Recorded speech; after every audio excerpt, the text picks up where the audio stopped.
Capítulo 3. O poder criador da palavra falada. Há certos passos que devemos dar para que a fé seja incubada adequadamente. E existe uma verdade central que devemos apresentar e aprender acerca do reino em que a fé opera. Há também um princípio básico acerca da palavra falada que devemos compreender. Portanto, desejo falar-lhes a respeito do poder criador da palavra falada e por que seu uso é de grande importância. Certo dia, estava tomando o café da manhã com um dos mais famosos neurocirurgiões coreanos. Ele me contava de várias descobertas médicas sobre o funcionamento do cérebro. Perguntou ele: Dr. Cho, o senhor sabia que o centro da fala no cérebro controla todos os outros nervos? Vocês pastores realmente têm um grande poder porque, segundo descobertas recentes no campo da neurologia, o centro da fala no cérebro tem domínio sobre todos os demais nervos. Então eu sorri dizendo: sei disso há muito tempo. Como descobriu isso? Perguntou ele. É coisa recente no mundo da neurologia. Respondi-lhe que o Dr. Tiago me havia ensinado. Quem é esse Dr. Tiago? Interrogou ele. Foi um dos médicos famosos dos tempos bíblicos há quase 2.000 anos, respondi. Em seu livro, no capítulo 3, nos primeiros versículos, o Dr. Tiago define claramente a importância da língua e do centro da fala. O neurocirurgião ficou completamente pasmo. A Bíblia realmente ensina isso? Sim, respondi. A língua é o menor membro de nosso corpo, mas pode dominá-lo inteiramente. Então, esse neurocirurgião começou a expor as novas descobertas. Disse que o centro nervoso da fala tinha tal poder sobre todo o corpo que o simples fato de falar pode dar controle à pessoa sobre o seu corpo e de manipulá-lo da maneira que bem desejar. Disse ele: se alguém diz vou ficar fraco, imediatamente todos os nervos recebem essa mensagem e dizem: vamos nos preparar para enfraquecer, pois recebemos instruções da central de comunicação de que devemos ficar fracos. Então, em seguida, ajustam suas atitudes físicas para a fraqueza. Se alguém diz, ora, não tenho capacidade alguma, não posso fazer esse trabalho, imediatamente os nervos começam a declarar a mesma coisa. Sim, respondem eles, recebemos instrução do sistema nervoso central dizendo que não temos nenhuma capacidade e que devemos desistir de tentar desenvolver qualquer habilidade. Devemos nos preparar para fazer parte de uma pessoa incapaz. Se ficar dizendo, sou muito velho, sou velho demais, estou cansado e não posso fazer nada, então de imediato o controle central da fala responde, dando ordens para esse efeito. Os nervos respondem, sim, somos velhos, estamos prontos para a sepultura. Vamos nos preparar para a desintegração. Se alguém continua a dizer que é velho, então essa pessoa logo morre. O neurocirurgião continuou.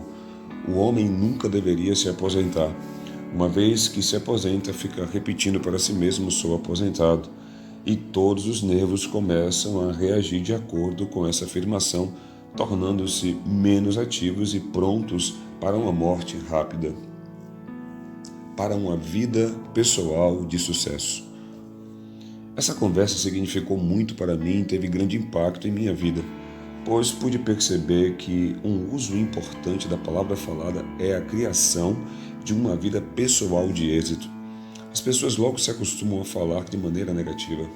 Rapaz, como sou pobre, não tenho dinheiro nem para ofertar ao Senhor. Quando aparece uma oportunidade, um emprego com um bom salário, o sistema nervoso responde, não posso ser rico, porque ainda não recebi a instrução contrária de meu centro nervoso.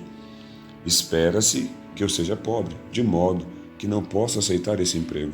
Não posso dar-me ao luxo de ter dinheiro.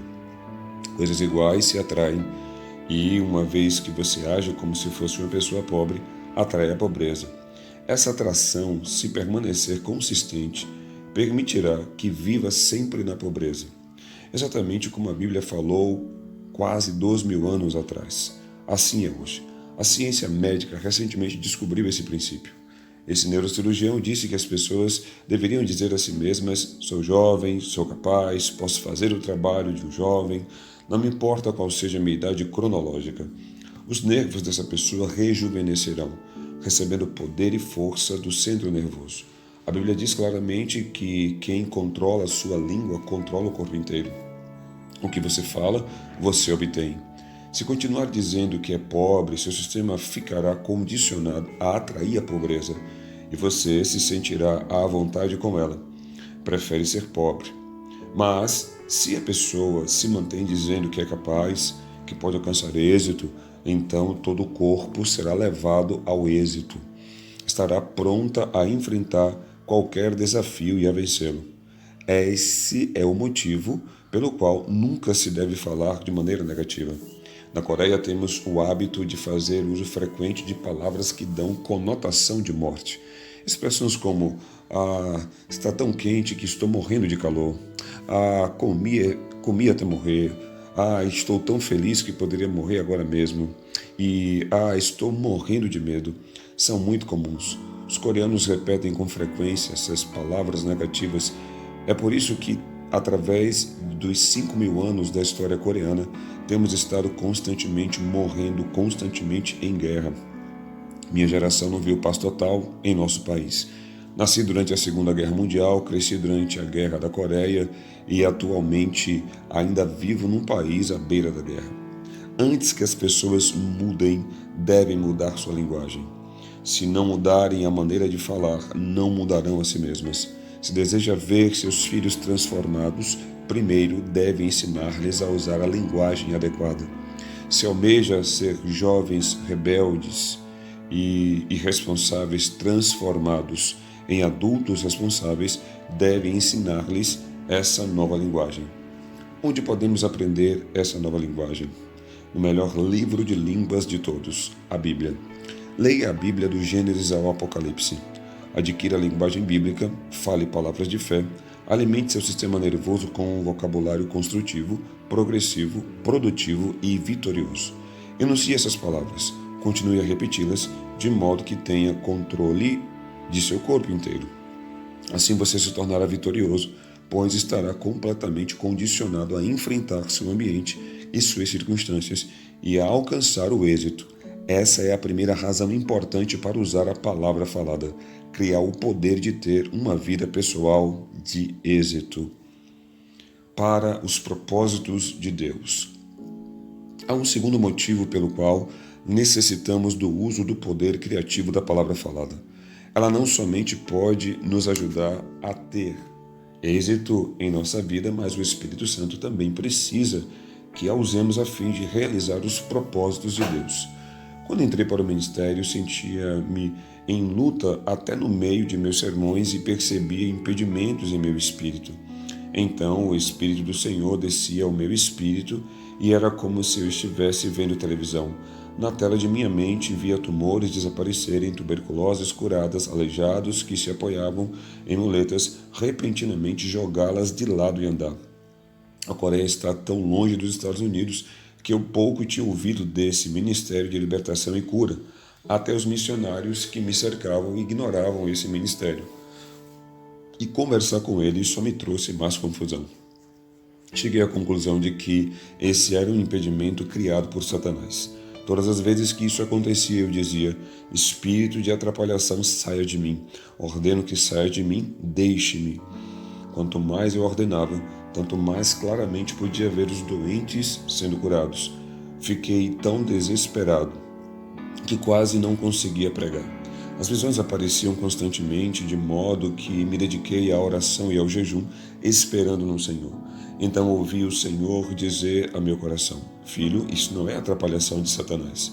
Esse é o desejo visual do Espírito Santo. É palavra de sabedoria e de conhecimento. Deus deseja curar essas pessoas, mas não o pode fazer até que você fale. Não, respondi, não creio nisso. Deus pode fazer tudo sem que eu jamais tenha de dizer uma só palavra.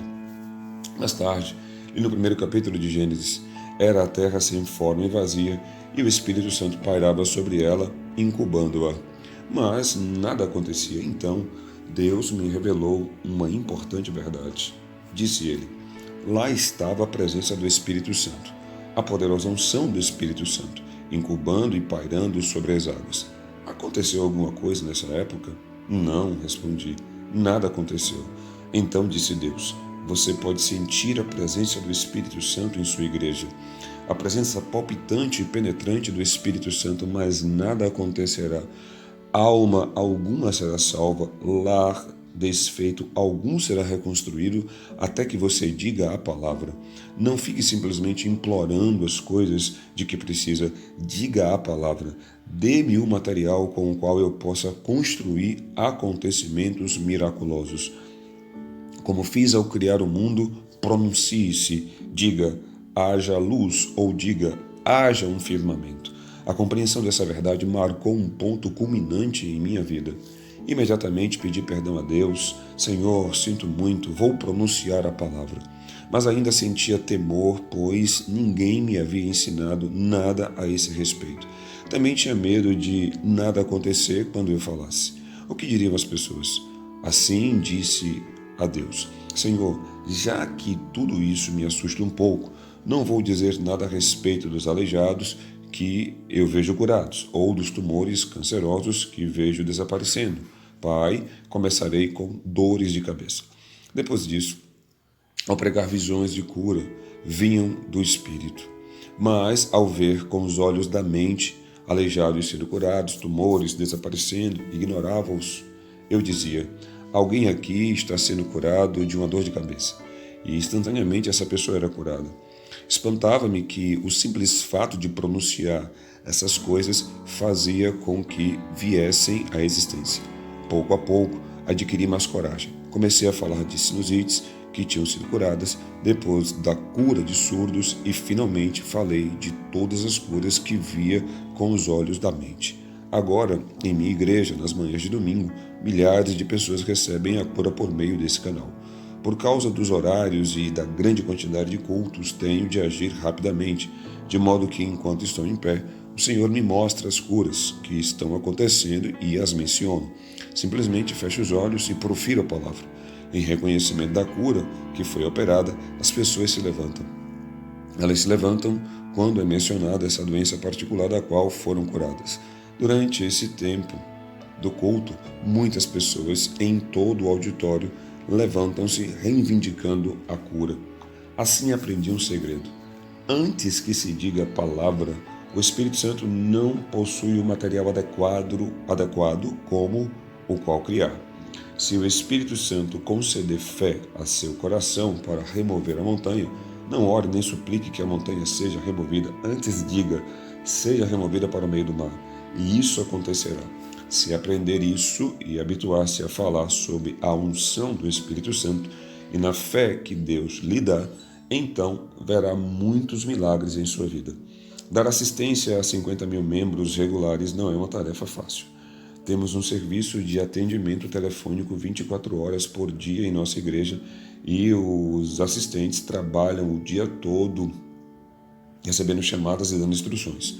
Procuro não deixar que o número do telefone de minha casa apareça na lista telefônica. Mas as pessoas sempre acabam descobrindo meu número e o aparelho começa a tocar desde bem tarde da noite até quase o amanhecer do dia seguinte. Outras vezes estou descansando, então o telefone toca às 22 horas. Pastor, diz uma voz, meu neto está com febre alta, por favor, ore por ele.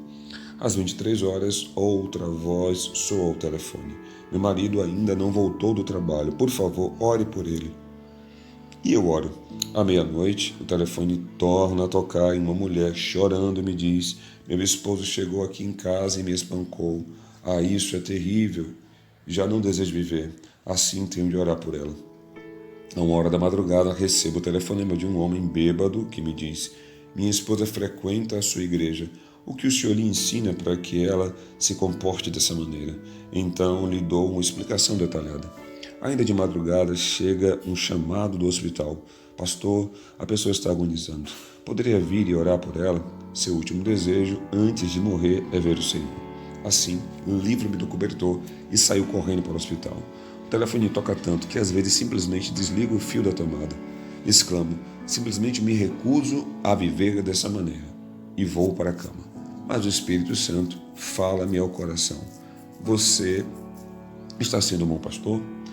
O bom pastor nunca deixa suas ovelhas sem ajuda. Então me levanto e ligo o fio de novo. Há uma vantagem quando viajo para o exterior. Finalmente posso ter uma boa noite de descanso. Certa noite, durante um inverno muito frio, estava bem confortável na cama, quase adormecendo. Quando o telefone tocou, o homem perguntou: Pastor, o senhor me conhece? Claro que eu conheço. Fiz seu casamento. Venho me esforçando por 2 anos com todas as minhas forças, mas nosso casamento não está funcionando, disse ele. Hoje à noite tivemos uma briga e decidimos separar-nos. Já dividimos nossas coisas, mas falta algo: a bênção do Senhor. Casamos com sua bênção e desejamos divorciar-nos com ela. Que situação para um pastor! Abençoá-los na união e depois abençoá-los na separação? Respondi: vocês não podem esperar até amanhã. Está frio demais e já estou na cama. Tenho de ir agora. Pastor, respondeu ele, amanhã será tarde demais. Estamos nos separando hoje. Não queremos que o Senhor faça um sermão. É tarde demais para isso. Não há mais esperança para nós. Simplesmente venha e nos dê sua bênção para que possamos nos divorciar. Arrastei-me para fora da cama e fui para a sala de estar. No coração estava com raiva de Satanás. Pensei: isso não é obra do Espírito Santo. Isso é obra do diabo. Ao começar a orar, imediatamente entrei na 4ª dimensão. Uma vez que visões e sonhos são a linguagem do Espírito Santo, mediante a 4ª dimensão posso incubar a 3ª e corrigi-la. Ajoelhei-me, fechei os olhos e, por intermédio da cruz de Jesus Cristo, com a ajuda do Espírito Santo, comecei a ver essa família reunida de novo. Mentalizei um quadro claro e orei: ó Deus, torne esse casamento como a imagem que tem. Enquanto orava, fui tocado pela fé e, no nome de Jesus Cristo, mudei essa situação para a 4ª dimensão. A 4ª dimensão, com seu poder positivo, era minha, de modo que fui para o apartamento desse casal. O casal vivia em um fantástico apartamento de luxo. Tinham de tudo, mas ao entrar, senti um calafrio. O ódio que existia entre o marido e a mulher. A pessoa pode ter todos os bens materiais do mundo, mas se houver ódio em sua família, as coisas materiais não serão bênção alguma. Ao chegar, encontrei o homem na sala de estar, a esposa estava no quarto. No instante em que entrei, o homem começou a falar mal da esposa. A esposa então entrou correndo na sala e foi logo dizendo: não dê ouvidos a ele, ouça o que eu tenho a dizer. E começou a falar mal do marido. Ouvindo o marido, tudo o que ele dizia parecia certo, mas quando ouvia a esposa, tudo o que ela dizia também parecia estar certo. E cada um deles, na sua opinião, considerava-se certo.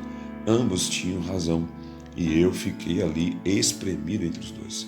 Ambos diziam que o casamento estava terminado. Não ore por nós. Continuavam a repetir: simplesmente ore por nosso divórcio. Mas eu já tinha vencido essa decisão na 3ª dimensão ao usar a fórmula da 4ª em meu coração. Confiante, peguei a mão do marido e a mão da esposa e disse: no nome de Jesus Cristo, ordeno a Satanás, desfaça o laço de ódio deste casal. Nesse instante, no poderoso nome de Jesus Cristo, ordeno que estes dois sejam reunidos, que sejam ternos e unidos. Subitamente, senti uma gota morna cair sobre minha mão. Ao olhar para o homem, vi que ele estava chorando, as lágrimas escorrendo-lhe pela face. Pensei comigo mesmo: oh, louvado seja Deus, funcionou. Ao olhar nos olhos da esposa, pude ver que também estavam cheios de lágrimas. Então, uni a mão deles e disse: o que o Senhor uniu, não o separe o homem, nem circunstância alguma. Levantei-me e disse: já vou. Os dois acompanharam-me até o portão e, enquanto eu saía, disseram: até logo, pastor. Louvado seja Deus, respondi: funciona. No domingo seguinte, os dois estavam no coral e cantaram lindamente. Depois do culto, apertei a mão dos dois e perguntei à esposa: o que aconteceu? Bem, não sabemos, respondeu ela. Mas quando o Senhor disse aquelas palavras e deu ordens tão fortes, sentimos algo desfazer em nosso coração. Foi como se uma parede tivesse sido destruída e fomos sacudidos. De repente tivemos a impressão de que talvez devêssemos tentar uma vez mais. E essa impressão veio a nós dois ao mesmo tempo. Depois que o Senhor saiu, passamos toda a noite desfazendo as malas, pensando no incidente. Agora Não entendemos por que brigávamos tanto, por que íamos nos separar. Agora amamos um ao outro mais do que antes. O Espírito Santo precisa de sua palavra e também da minha. Se eu tivesse implorado a eles, ou se tivesse orado silenciosamente com eles, teria errado o alvo. Disse a palavra e ela saiu e criou. O Espírito Santo precisa de sua palavra definida, a palavra de fé. Jesus proferiu a palavra falada a fim de mudar situações e de criar. Os discípulos de Jesus usaram a palavra falada a fim de criar e de mudar. Infelizmente, a igreja de Jesus Cristo parece ter se transformado em uma eterna mendiga, mendigando com medo de enunciar as palavras de ordem. Precisamos readquirir a arte perdida de expressar palavras de ordem para liberar a presença de Cristo. Há uma terceira razão pela qual usar o poder da palavra falada. Por seu intermédio, a pessoa cria e libera a presença de Jesus Cristo. Ao abrir a Bíblia e ler Romanos 10:10, descobrimos que com o coração se crê para a justiça e com a boca se confessa para a salvação. É mediante a confissão de fé que a pessoa pode se assegurar da salvação que vem somente por Jesus Cristo. Em lugar algum nessa passagem se diz que é necessário que alguém vá ao céu e de lá traga Jesus Cristo de volta à terra, a fim de conceder a salvação. O que se diz é que as palavras que podem resultar em salvação estão perto, em sua boca e em seu coração. Onde está Jesus Cristo? Qual é o seu endereço? Certamente não é lá nos altos céus nem embaixo da terra. Jesus está na palavra dele. Onde estão as palavras que podem salvá-lo? Essas palavras estão em sua boca e em seu coração. Jesus fica limitado ao que você expressa, assim como a pessoa libera o poder de Jesus mediante a palavra falada, também pode criar a presença, aleluia, dele. Se não falar a palavra de fé claramente, Cristo jamais será liberado. A Bíblia diz: tudo o que vocês ligarem na terra será ligado no céu, e tudo o que vocês desligarem na terra terá sido desligado no céu. Mateus 18:18. Você tem a responsabilidade de levar e trazer a presença de Jesus Cristo. Sempre que me reúno com os meus 100 pastores assistentes, dou-lhes uma ordem estrita. Cabe-lhes a responsabilidade de criar a presença de Jesus. Aonde quer que vão, devem liberar Cristo e preencher necessidades específicas. Permita-me dar-lhes alguns exemplos. Em nossa vizinhança, há várias igrejas e diversas denominações. Em certa igreja presbiteriana, o pastor fala somente acerca da experiência do novo nascimento. Ele prega com vigor, mas só a respeito da experiência da salvação, de modo que está liberando e criando a presença de Jesus que pode dar o novo nascimento para as pessoas. Os que vão à sua igreja recebem a salvação e nada mais. A igreja da santidade fica a uma quadra de distância e todos os dias fala sobre a santificação. Santifiquem-se, santifiquem-se, exortam repetidamente. Muitas pessoas vão e recebem o toque da santificação. O ministro ali somente cria a presença do Cristo santificador. Em minha igreja, prego a respeito do Jesus que salva, do Cristo que santifica, do Salvador que batiza e do bendito Filho de Deus e do Jesus que cura. Todos esses aspectos manifestam-se em minha igreja. Tento criar a presença completa, a presença total de Cristo. Sua parte. Você cria a presença de Jesus com a sua boca. Se falar a respeito da salvação, o Jesus que salva aparecerá. Se falar acerca da cura divina, terá o Jesus que cura em sua congregação. Se falar do Jesus que realiza milagres, então a presença de Jesus que opera milagres será liberada. Ele é limitado por seus lábios e por suas palavras. Ele depende de você, e se você não falar claramente por causa do temor de Satanás, como é que Cristo Jesus manifestará seu poder a esta geração? Por isso, fale com audácia. Muita gente tem problemas demais no lar, por não edificar um altar da família. Se o pai mantém um altar da família e fala claramente a respeito da presença de Jesus Cristo em seu lar, pode criar a presença de Jesus Cristo ali e Jesus vai tomar conta de todos os problemas daquela família. Mas uma vez que muitos negligenciam o altar da família, deixam de declarar com clareza a presença de Jesus Cristo e seus filhos ficam sem as bênçãos completas de Deus. Não é necessário esperar até receber um dom espiritual especial. Sempre digo que os dons espirituais residem no Espírito Santo. Você mesmo jamais poderá possuir um dom espiritual. Suponhamos que eu possuísse o dom de curar. Então eu curaria todos os que me procurassem indiscriminadamente. Se eu tivesse o dom, o daria a todos. Eu estaria discernindo, claro, justamente. O Espírito Santo vê uma necessidade e permite que a operação de um dom flua por meio de alguém para suprir essa necessidade. É importante lembrar que todos os dons residem no Espírito Santo, pois é Ele que habita em sua igreja e que mora em você. Por meio dele é possível ter todo tipo de ministério, do ensino, da evangelização, de missões, pastoral e da cura divina. Por seu intermédio, como um canal, o Espírito Santo pode manifestar-se. Portanto, não se preocupe em adquirir quaisquer dos dons. Seja audaz, receba o dom da audácia. E então, diga a palavra. Fale a palavra claramente e crie a presença específica de Jesus Cristo. Libere essa presença específica de Jesus Cristo para a sua congregação e vai ter resultados específicos. O Pai pode criar a presença de Jesus Cristo no lar por meio de sua palavra falada. E Jesus encarrega-se de todos os problemas da família. Da mesma forma, vou à minha igreja a fim de falar a mensagem, de plantar sementes específicas e de colher resultados específicos. Percebo uma grande falha nos cultos realizados nos Estados Unidos. Os pastores norte-americanos entregam mensagens fantásticas às suas congregações, mas, logo após o culto, as pessoas são despedidas e vão embora. Não se dá tempo a elas para produzirem um fruto que cada mensagem traz à luz.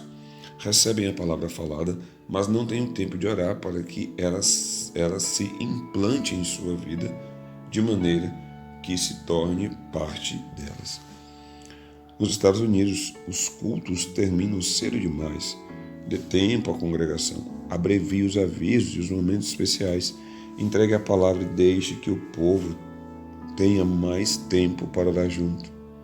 Deixe que as palavras sejam digeridas. Se isso fosse feito, seriam vistos mais resultados nos ministérios desses pastores. Finalmente, as palavras moldam sua vida, pois o centro nervoso da fala controla todos os outros nervos. É por isso que falar em línguas é o sinal inicial do batismo no Espírito Santo. Quando o Espírito Santo domina o centro da fala, domina todos os nervos do corpo e controla o corpo inteiro. Assim, quando falamos em outras línguas, estamos cheios do Espírito Santo. Fale a palavra para controlar e sujeitar completamente seu corpo e sua vida. Entregue a palavra para o Espírito Santo, de modo que ele crie algo com ela. Então, crie e libere a presença de Jesus Cristo por sua palavra falada. Pregue a palavra falada tem poder. Quando a palavra é liberada, é ela que realiza os milagres e não a pessoa que a emitiu. Deus não o usa por você estar completamente santificado, pois enquanto o cristão viver, estará lutando com a carne. Deus o usa por sua fé. Irmãos e irmãs, empreguemos a palavra falada para ter êxito em nossa vida, para fornecer o material com o qual o Espírito Santo possa criar e liberar a presença de Jesus Cristo. Lembre-se de que Cristo depende de você e de sua palavra falada a fim de liberar a sua presença. O que vai fazer com que esse Jesus que leva em sua língua vai liberá-lo para a bênção de outros ou vai trancá-lo em sua língua silene com a boca fechada? Que Deus o abençoe ao tomar sua decisão.